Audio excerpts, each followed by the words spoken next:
Hello friends, कैसे हो आप सब लोग। Hope you all are good. Okay, हम आज जो टॉपिक पढ़ने जा रहे हैं वो क्या है, फैक्टर अफेक्टिंग सप्लाई। मींस ऐसे कौन कौन से ऐसे चीजें हैं जो सप्लाई को इफेक्ट करने का काम करती है, सप्लाई को डिटरमिनेट करने का काम, जो सप्लाई की डिटरमिनेंट जो सप्लाई को डिटरमाइन करने का काम करती है।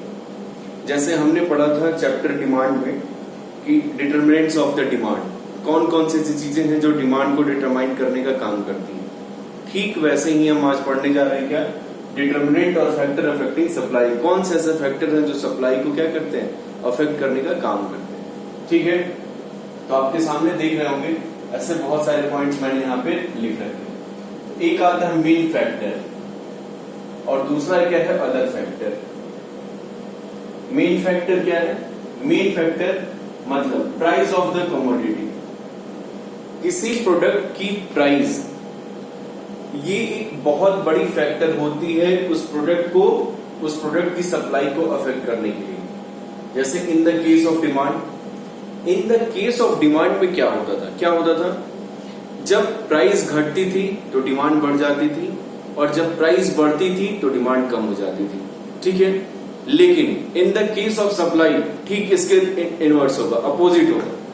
मतलब in the case of demand क्या था, इनवर्स रिलेशनशिप था, but in the case of supply क्या था, पॉजिटिव रिलेशनशिप। क्या है, पॉजिटिव रिलेशनशिप। अच्छा, कैसे है पॉजिटिव रिलेशनशिप, आइए देखते हैं। जब प्रोड्यूसर को वो कब सप्लाई करना चाहेगा, जब उसको ज्यादा प्रॉफिट मैक्सिमाइज होगा, जब उसको हायर प्राइस की गुड्स उसको ज्यादा बिकेंगी तो वो क्या करेगा, वो उसको सप्लाई करना चाहेगा। सॉरी, तो जब प्राइसेस बढ़ेंगी तो सप्लाई कोशिश करेगा बढ़ाने की। जब प्राइसेस कम होगी तो सप्लाई को, जहां पे उसकी क्या कहते हैं, जो मार्जिन ऑफ प्रॉफिट होगा उसको कम होगा तो वो क्या करेगा, वो सप्लाई करना नहीं चाहेगा। तो प्राइस ऑफ द कमोडिटी, लेकिन ये कब होगा, जब when other thing remaining same. ये कंडीशन लिखना आपको बहुत जरूरी है। क्या, when other thing remaining same the price of the commodity will be determined to the supply of the commodity. Getting you what? So there are two type of factors. First one is main factor and second one is other factor. Under main factor we are saying the price of the commodity. Only one topic, what? Price of the commodity. And क्या है इसके conditions, क्या है, when other thing remaining same। मतलब जो सारी चीजें हैं वो, जैसे आपने पढ़ा था ceteris variables, other thing remaining equal demand के डेफिनेशन में, तो ठीक वैसे भी यहाँ भी क्या है, अदर थिंग रिमेनिंग सेम। तो प्राइस ऑफ द कमोडिटी क्या है, एक बहुत इंपॉर्टेंट रोल प्ले करती है सप्लाई को अफेक्ट करने के, ठीक है ना। अच्छा, अब अदर फैक्टर में आ जाते हैं। अदर फैक्टर में क्या आ जाते हैं, सबसे पहला गोल ऑफ द प्रोड्यूसर। लेकिन इसके लिए जो कंडीशन अदर फैक्टर में वो क्या है, प्राइस शुड बी कांस्टेंट। क्या है, प्राइस शुड बी कांस्टेंट, मतलब प्राइस फिक्स्ड होना चाहिए, प्राइस में कहीं कोई चेंज नहीं होना चाहिए, तब ये फैक्टर्स लागू किए जाएंगे, तब इस फैक्टर के हम ये फैक्टर अफेक्ट कर पाएंगे। ठीक है ना, नहीं तो अगर प्राइस ही ऊपर नीचे हो पाया तो फिर इस फैक्टर की काम ही क्या है। क्लियर ना, तो प्राइस शुड बी कांस्टेंट, ये कंडीशन है, इसको आप लोग लिखिएगा। ये सारे की पॉइंट्स हैं, ये क्या है, प्राइस ऑफ द कमोडिटी, ये सारे क्या है, ये क्या है, की पॉइंट्स हैं।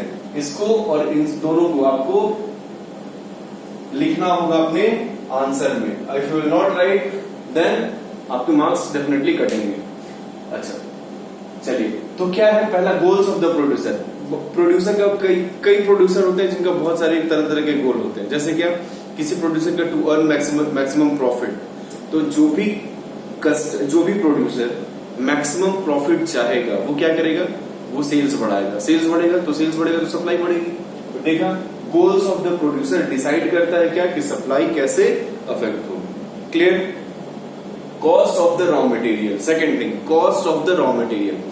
अगर रॉ मटेरियल की कॉस्ट बढ़ेगी तो प्रॉफिट कम होगा तो हम थोड़ा सा क्या करेंगे, मतलब चीजें मेरे फेवर में नहीं जा रही है, चीजें मेरे प्रॉफिट नहीं हो पा रही है मुझे, तो हम क्या करेंगे, उस प्रोडक्ट की जो सप्लाई है उसको क्या करेंगे, थोड़ी सी कम करने की कोशिश करेंगे, या मतलब इंटरेस्ट नहीं लेंगे।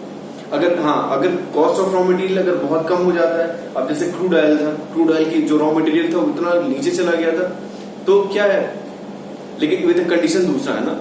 लेकिन जब वही दूसरा अदर, जैसे कोरोना के केस को मत लीजिएगा, क्रूड ऑयल का प्राइसेस बहुत कम हो गए थे, ठीक है, लेकिन अच्छा जब क्रूड ऑयल के प्रोसेस कम हो तो ऑयल कंपनियां कितना प्रॉफिट कम नहीं, मतलब ज्यादा से ज्यादा तेल वो चाहती है क्या, ऑयल सप्लाई हो, उसकी सप्लाई मार्केट में बहुत मतलब इंस्टेंटली बहुत फ्लो कर जाती है। तो ये चीज है, कॉस्ट ऑफ रॉ मटेरियल भी एक बहुत इंपॉर्टेंट रीजन है जो सप्लाई को अफेक्ट करने का काम करती है। तीसरा, price of related goods. Price of related goods, yes, ये भी डिसाइड करता है क्या कि सप्लाई बढ़ेगी कि घटेगी, ठीक है ना। प्राइस ऑफ रिलेटेड गुड्स, जैसे अब जैसे चाय है, कॉफी है, ठीक है, चाय की प्राइस बढ़ जा रही है तो कॉफी की सप्लाई अचानक से बढ़ जा रही है, तो क्या है, प्राइस ऑफ रिलेटेड गुड्स भी एक अदर फैक्टर है, क्या है, जो सप्लाई को अफेक्ट करने का काम कर रही है। Techniques of production, what type of techniques we are producing. अब मेरी टेक्नोलॉजी ज्यादा अच्छी है तो उस केस में क्या है, अब जैसे मान लो मैं यहाँ पे एमआई का, जैसे बहुत सारे फोन आ रहे हैं मार्केट में, आप देख रहे होंगे, वन प्लस है, एमआई है, जितनी चाइनीज कंपनियां हैं, फिर आईफोन है, फिर सैमसंग है, मतलब बहुत सारी कंपनीज हैं। तो जिसकी टेक्नोलॉजी ज्यादा अच्छी है उसकी डिमांड बहुत ज्यादा अच्छी बढ़ रही है। अब जैसे मैं एक कंपनी एमआई है, उसकी आप लोग देख रहे होंगे सेल्स बहुत ज्यादा रैपिडली अचानक से इंडिया में बूम आ गया है।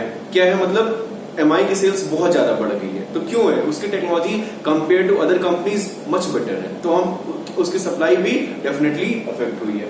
अच्छा, नेचर ऑफ द कमोडिटी।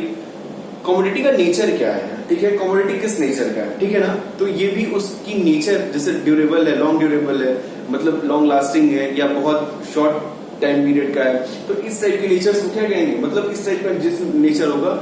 और तो लॉन्ग लास्टिंग में लोग ज्यादा दिन तक एक ही सामान को होल्ड करना चाहते हैं, तो कई बार होता है, तो उस केस में जो ड्यूरेबल होता है उस प्रोडक्ट की तरफ भागते हैं। फिर गवर्नमेंट पॉलिसीज देखते होंगे। गवर्नमेंट पॉलिसीज क्या होती है, जब गवर्नमेंट पॉलिसीज फेवर में रहती है तो सप्लाई बढ़ जाती है। गवर्नमेंट पॉलिसीज जब मतलब इन फेवर करती है, देन क्या होता है, अनफेवर करती है, तब क्या होता है, सप्लाई घटती है। तो ये गवर्नमेंट पॉलिसी भी, जैसे गवर्नमेंट पॉलिसी में मान लीजिए टैक्सेशन हुआ, सब्सिडीज हुआ, बहुत सारी ऐसी चीजें, जब गवर्नमेंट किसी चीज पर टैक्स बढ़ा देती है तो डेफिनेटली उसकी सप्लाई अफेक्ट होती है, ठीक है ना। तो ये सब सारी चीजें। फिर transportation system and communication system. तो transportation system and communication system में क्या होता है, जब ट्रांसपोर्टेशन स्मूथली होता है तो सप्लाई भी स्मूथली होता है। जब ट्रांसपोर्टेशन सिस्टम बैरियर में होते हैं, बहुत सारे बैरियर होते हैं, अच्छा नहीं होता है, तो फिर सप्लाई भी मेरी क्या हो जाती है, बाधित हो जाती है, और सप्लाई एक फ्लो में नहीं चल पाता है। तो ये सारे फैक्टर्स हैं जो सप्लाई को अफेक्ट करने का काम करते हैं, ठीक है ना। Factor affecting supply, main factor, other factor. Main factor में बस प्राइस ऑफ द कमोडिटी है, ठीक है। अदर फैक्टर में गोल्स ऑफ द प्रोड्यूसर है, cost of the raw material है, प्राइस ऑफ रिलेटेड गुड्स है, टेक्निक्स ऑफ प्रोडक्शन है, नेचर ऑफ इंडस्ट्री है, गवर्नमेंट पॉलिसीज है, ट्रांसपोर्टेशन सिस्टम्स है, ठीक है ना। तो ये सारे पॉइंट्स है क्या करते हैं, सप्लाई को अफेक्ट करने का काम करते हैं, ठीक है। होप आपको ये वीडियो अच्छे से समझ में आया होगा, और इसमें किसी पॉइंट में कोई प्रॉब्लम होगा तो आप कमेंट्स में मुझसे पूछ सकते हैं, ठीक है।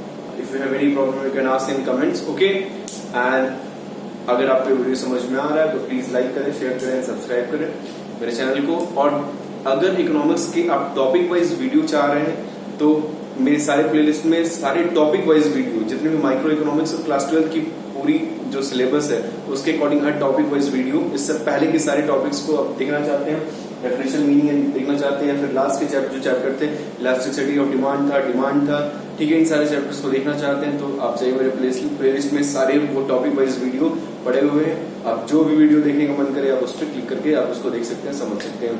अगर उनमें कोई प्रॉब्लम आता है तो फिर आप उनसे पूछ भी सकते हैं।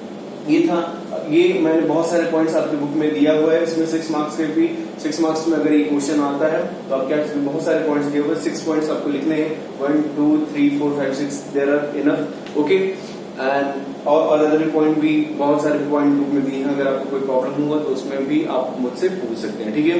For today thank you very much, good night.